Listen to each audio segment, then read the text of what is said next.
नमस्कार दोस्तों, आप सभी का स्वागत है आपके अपने YouTube channel bright future in education.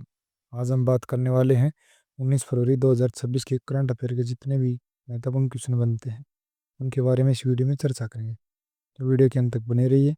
अभी तक आपने चैनल को सब्सक्राइब नहीं किया, चैनल सब्सक्राइब करें, वीडियो को लाइक करें, शेयर करें। चलिए शुरू करते हैं। आज का हमारा पहला क्वेश्चन है, the wise wall literary awards का आयोजन कहाँ पे हुआ? तो इस क्वेश्चन का सही जवाब है ऑप्शन ए, चंडीगढ़ में।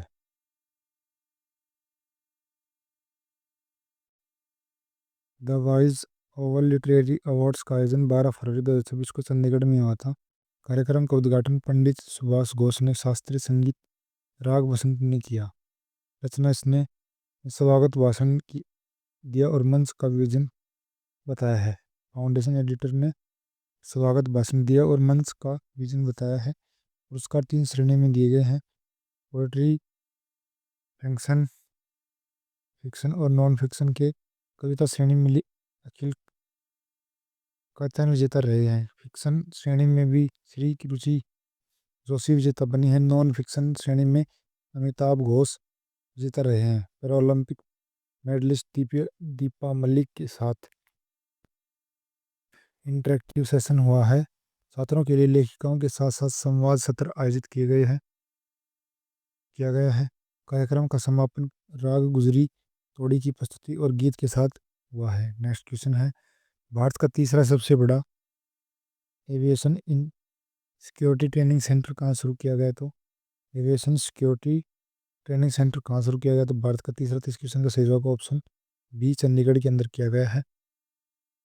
चंडीगढ़ एयरपोर्ट के पुराने टर्मिनल को एविएशन सिक्योरिटी ट्रेनिंग इंस्टीट्यूट में बदला जा रहा है। ये पुराने टर्मिनल में क्लासरूम और लैब बनाई जा रही हैं।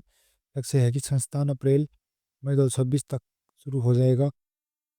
यह भारत का तीसरा सबसे बड़ा सरकारी एविएशन सिक्योरिटी ट्रेनिंग सेंटर होगा। पहले उत्तर भारत के सुरक्षा स्टाफ को ट्रेनिंग के लिए दिल्ली जाना पड़ता था, जहां सीआईएसएफ जवान, एयरलाइंस सिक्योरिटी स्टाफ और एयरपोर्ट कर्मियों को ट्रेनिंग दी जाएगी। ट्रेनिंग में बैग स्कैनिंग, संदिग्ध वस्तुओं की पहचान और बम थ्रेट डिस्पोजल शामिल होंगे। पुराने टर्मिनल को 2015 में नया टर्मिनल बनाने के बाद प्रशासनिक कार्यों में इस्तेमाल किया जा रहा है। नेक्स्ट क्वेश्चन है, पीजीआईएमईआर द्वारा चंडीगढ़ के ह्यूमन मिल्क बैंक की चौथी वर्षगांठ पर यह बैंक 4 साल में कितने बच्चों की जान बचा चुका है? इस क्वेश्चन में सही जवाब लगभग 1600 प्लस बच्चों की जान बचा चुका है।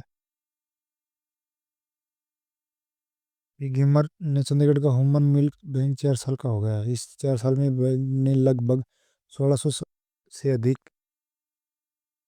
से पहले जन्म या कमजोर नवजात बच्चों की जान बचाई है। यह कार्यक्रम एडवांस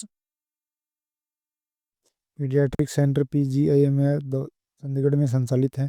इस बैंक की स्थापना फरवरी 2022 में हुई थी। अब तक 1700 प्लस माताओं ने स्वच्छता से अपना दूध दान किया है। कुल 1000 प्लस लीटर ह्यूमन मिल्क दर सम्मान मिल्क इकट्ठा किया गया है। इसमें से 900 प्लस लीटर जरूरतमंद बच्चों को दिया गया है। महत्वपूर्ण इसके महत्व क्या हैं? समय से पहले जन्मे बच्चों के लिए जीवन रक्षक के रूप में काम आता है। गाय का दूध या फॉर्मूला देने में ईएनसी जैसी जानलेवा बीमारियों का खतरा है। ड्रोन डोनर मिल्क में एंटीबायोटिक्स होती हैं जो बच्चों की इम्यूनिटी को बढ़ाती है और संक्रमण से बचाती हैं। प्रक्रिया स्वस्थ माताएं अपने अतिरिक्त दूध का दान कर सकती हैं। दान किए दूध की जांच एचआईवी, हेपेटाइटिस आदि प्रशिक्षण -20 डिग्री पर स्टोर रखा जाता है। नेक्स्ट क्वेश्चन है, हाल Haryana Africa stage partnerships meet कब आयोजित हुआ है? इस क्वेश्चन का सही जवाब ऑप्शन बी, 13 फरवरी 2026 के अंदर पार्टनरशिप मीट कब आयोजन हुआ है? इस क्वेश्चन का सही जवाब ऑप्शन बी है। Events Haryana Africa strategic partnership meet 2026 तारीख है 13 फरवरी 2026 शुक्रवार को आयोजित हुआ है। स्थान है होटल राजहंस सूरजकुंड, फरीदाबाद हरियाणा के अंदर है। 39वें अंतर्राष्ट्रीय शिल्प मेले के दौरान आयोजित हुए थे। उद्देश्य हरियाणा और अफ्रीका देश के बीच व्यापार, निवेश और सांस्कृतिक संबंध मजबूत करना है। प्रतिभागी 21 फरवरी देशों के राजदूत और उच्च उच्चायुक्त हैं। प्रमुख फोकस इसमें किस क्षेत्र में रहा था? कृषि और खाद्य प्रसंस्करण में, एग्रीकल्चर फूड प्रोसेसिंग में इसका फोकस रहा है। कौशल विकास में डेवलपमेंटलाइजेशन, आईडी और डिजिटलीकरण के पर रहा है। पर्यटन इसमें औद्योगिक निवेश और देशवार रुचि इसमें घाना, कॉफी और चिया बटर के व्यापार में सहयोग हरियाणा के आईटी इंफ्रास्ट्रक्चर की तारीफ है। इंफ्रास्ट्रक्चर तारीफ की गई है। तंजानिया में कृषि खनन और प्लाईवुड उद्योग में हरियाणा के किसानों की भूमिका रिश्ते और गहरा करना है। दक्षिण अफ्रीका पर्यटन और कौशल आधिकारिक रोज रोजगार में साझेदारी, उगांडा में शिक्षा और तकनीकी में सहयोग पर हरियाणा की प्रगति की सराहना हुई है। नेक्स्ट क्वेश्चन है, बिलासपुर वन मंडल में बराड़ी वन रेंज मरियाणी मीट, मुख्यमंत्री ने वन विचार विस्तार योजना के तहत हरियाणा संरक्षण के लिए कितनी भूमि पर फलदार और औषधि पौधे रोपे गए हैं? जिस क्वेश्चन का सही जवाब 5 हेक्टेयर के अंदर रोपे गए हैं। ऑप्शन ए इस क्वेश्चन का सही जवाब होगा। योजना का नाम है मुख्यमंत्री वन विस्तार योजना। स्थान है बिलासपुर वन मंडल बराड़ी वन रेंज मरियाणी बीट है।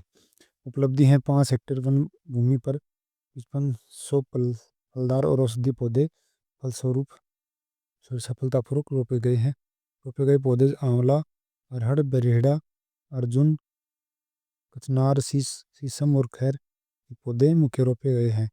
पूर्व समस्या है क्षेत्र आगजनी और पेड़ों की कमी से प्रभावित, मिट्टी का कटाव और हरियाली में कमी। वर्तमान स्थिति में क्षेत्र हरे भरे वन में बदला गया है। संरक्षण और जल प्रबंधन, पौधे को जानवरों से बचाने के लिए बाड़बंदी और वर्षा जल संरक्षण के लिए ट्रेंच बनाई गई है। नेक्स्ट क्वेश्चन है, हरियाणा सरकार ने अंतर्राष्ट्रीय सहयोग और अफ्रीका सहित अन्य देशों के साथ संबंध मजबूत करने के लिए किस विशेष विभाग की स्थापना की गई है? इस क्वेश्चन का सही जवाब ऑप्शन सी विदेशी सहयोग विभाग। इसे संबंधित कुछ जानकारी, हरियाणा सरकार ने अंतर्राष्ट्रीय सहयोग को बढ़ावा देने के लिए विदेशी सहयोग विभाग की स्थापना की है। अवसर यह घोषणा हुई सूरजकुंड फरीदाबाद में आयोजित हरियाणा अफ्रीका राजनीतिक साझेदारी में बैठक में हुई। यह सहभागी इसमें बैठक में 21 अफ्रीकी देशों के राजदूत, उच्चायुक्त और नीति निर्माता शामिल हुए हैं। सहयोग के क्षेत्र में मुख्य रूप से ऑटोमोबाइल और आईटी है। कृषि और डेयरी फार्मिंग, कौशल विकास और स्टार्टअप, स्वास्थ्य सेवाएं, खाद्य प्रसंस्करण और व्यापार स्तर। भारत अफ्रीका द्विपक्षीय व्यापार लगभग 90 से 100 बिलियन अमेरिकी डॉलर तक पहुंच गया है। हरियाणा का निर्यात ऑटो कंपोनेंट्स, ट्रैक्टर, फार्म उत्पादन और चावल। हरियाणा का आयात है खनिज, कच्चे तेल और सोना।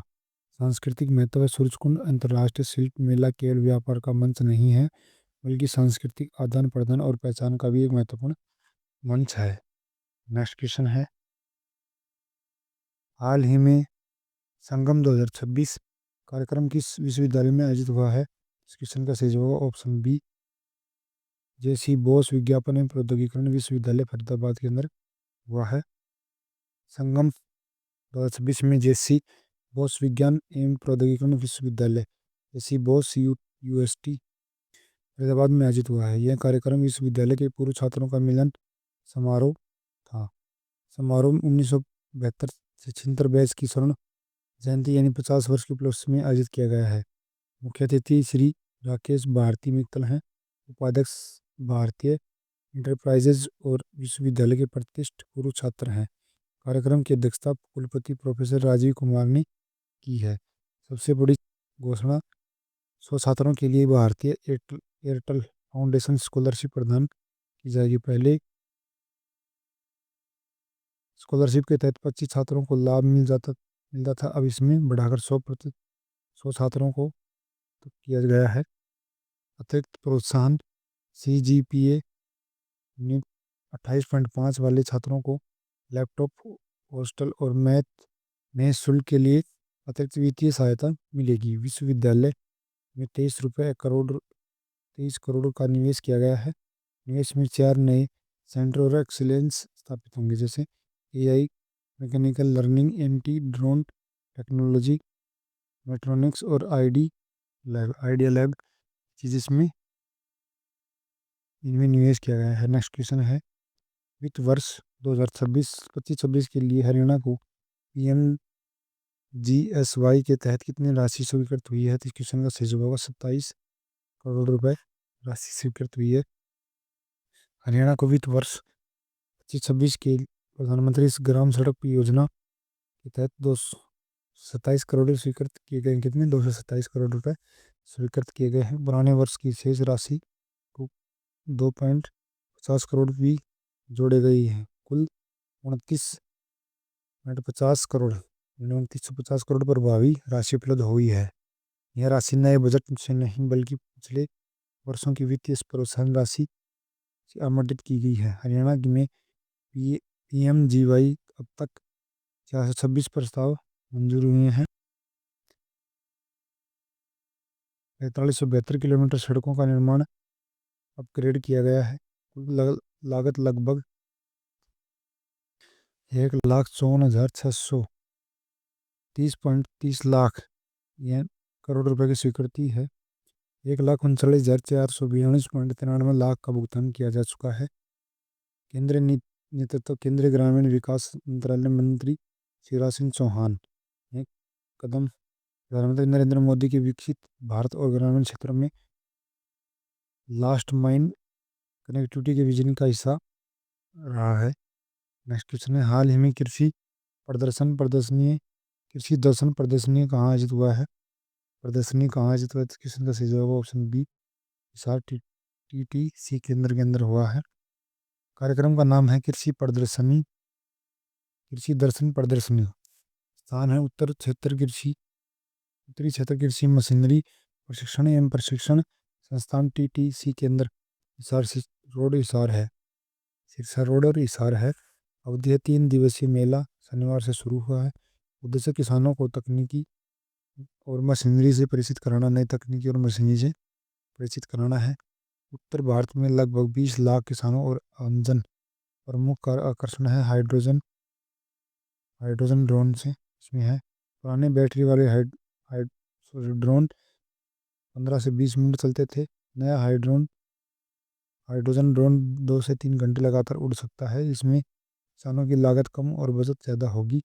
उद्घाटन और अतिथि शुभांकर इसमें उद्घाटन कैबिनेट मंत्री श्री रणबीर सिंह गंगवा ने किया है। विशेष अतिथि कौन है? विशेष अतिथि हैं राज्यसभा सदस्य सुभाष भराला इसके मुख्य अतिथि रहे हैं। नेक्स्ट क्वेश्चन है, हरियाणा भाजपा नेता और अधिवक्ता नेहा धवन को फांसी से महर्षि दयानंद सरस्वती की जयंती के अवसर पर उनकी जनसेवा और सामाजिक योगदान के लिए कौन सा सम्मान दिया गया? इस क्वेश्चन का सही जवाब ऑप्शन डी, मणिश्री सम्मान दिया गया है। नेहा धवन को मणिश्री सम्मान से सम्मानित किया गया है। यह स्थान है हरियाणा में। अवसर महर्षि दयानंद सरस्वती की जयंती 12 फरवरी पर दिया गया था। नेहा धवन कौन है? तो इस हरियाणा भाजपा की प्रदेश प्रवक्ता है। राष्ट्रीय सलाहकार और कौशल विकास एवं उद्यमिता मंत्रालय की हिंदी सलाहकार समिति में अशासकीय सदस्य हैं। पेशा इनका वकील है, एडवोकेट है। सम्मान देने वाली संस्था है बाल संजीवनी आश्रम और एंडली सत्तम्मा लक्ष्मीया धर्मार्थ ट्रस्ट हैदराबाद तेलंगाना है। सम्मान प्रदान करने वाले आचार्य ओम दर्शन है। सम्मान का कारण क्या है इसका? तो जन सेवा और राष्ट्र हित कार्य इसके सम्मान के कारण है। महिला और युवाओं में जागरूकता फैलाना, भाजपा संगठन को शुद्ध करना और सामाजिक हित में योगदान देना इनका सम्मान का कारण है। नेक्स्ट क्वेश्चन है, जस्टिस सूर्यकांत ने रोहतक में किस संस्थान में स्वर्ण जयंती द्वारा उद्घाटन किया है? का उद्घाटन किया? इस क्वेश्चन का सही जवाब Maharshi Dayanand university option C इस क्वेश्चन का सही जवाब होगा। भारत के मुख्य न्यायाधीश जस्टिस सूर्यकांत और हरियाणा के मुख्य न्यायाधीश हरियाणा के मुख्यमंत्री नायब सिंह सैनी का रोहतक दौरा है। तारीख स्थान है 14 फरवरी 2026, रोहतक हरियाणा। जस्टिस बनने के लिए भारत के मुख्य न्यायाधीश बनने के बाद जस्टिस सूर्यकांत का तीसरा हरियाणा दौरा है। रोहतक का उनका गृहनगर और प्रेरणा क्षेत्र है। रोहतक बार एसोसिएशन में अभिनंदन हुआ था। विशेष अभिनंदन और भावुक भाषण हुए। उन्होंने कहा कि उनका अंदर का वकील हमेशा जीवित है। एमडीयू में स्वर्ण जयंती द्वारा द्वारा का उद्घाटन, गोल्डन जुबली गेट का उद्घाटन, पौधारोपण और छात्रों को किया गया है। अनुशासन व कड़ी मेहनत का संदेश दिया था। बाबा मस्तनाथ यूनिवर्सिटी में कवि सम्मेलन जस्टिस सूर्यकांत मुख्य अतिथि के रूप में शामिल हुए। अन्य प्रमुख व्यक्ति मुख्यमंत्री नायब सिंह सैनी, राज्य में निवेश और विकास पर चर्चा। दीपक हुड्डा रोहतक व बार एसोसिएशन के प्रधान हैं। पंजाब और हरियाणा हाईकोर्ट के जज भी उपस्थित रहे हैं। नेक्स्ट क्वेश्चन है, कालका शिमला एयर ब्रेक कोच सेवा की पहली आधिकारिक यात्रा कहाँ शुरू हुई है? कहाँ हुई है? इस क्वेश्चन का सही जवाब ऑप्शन डी, कालका स्टेशन से हुई है। सेवा की शुरुआत 13 फरवरी 2026 को कालका शिमला एयर ब्रेक कोच सेवा की पहली आधिकारिक यात्रा हुई है। कोच रचना है। रैंक में कुल 7 कोच 14 यूनिट शामिल हैं और इसको लोको नंबर 714 JDM 3T से चलाया गया है। तकनीकी सुधार, पारंपरिक वैक्यूम ब्रेक की जगह आधुनिक एयर ब्रेक सिस्टम का उपयोग किया गया है। स्वदेशी विकास इसका। कोच को कालका कार्यशाला में स्थानीय स्तर पर डिजाइन और तैयार किया गया है। सुरक्षा और दक्षता, भारी ढलानों और मोड़ों के लिए भी बोगियों और ट्रोलियों को अपग्रेड किया गया है। ब्रेकिंग अधिकरण, नियंत्रण और दक्षता पर प्रदान करती है। प्रशिक्षण और मंजूरी में RDSO द्वारा ऑलिसेंसन इमरजेंसी ब्रेकिंग और नियंत्रणीयता परीक्षण सफलतापूर्वक किया गया है। नेक्स्ट क्वेश्चन है, हरियाणा की दोस्तों, आपने मेरे चैनल सब्सक्राइब करें, वीडियो को लाइक करें, शेयर करें। इस वीडियो का ये क्वेश्चन है, इसका जवाब आपको कमेंट बॉक्स में देना। हरियाणा की नई नर्सिंग होम पॉलिसी किस विभाग ने जारी की है? तो किस विभाग ने जारी की है नई नर्सिंग होम? इस क्वेश्चन का जवाब आप कमेंट बॉक्स में दीजिए। आज के लिए इतना ही, मिलते हैं फिर कल नई करंट अफेयर के साथ।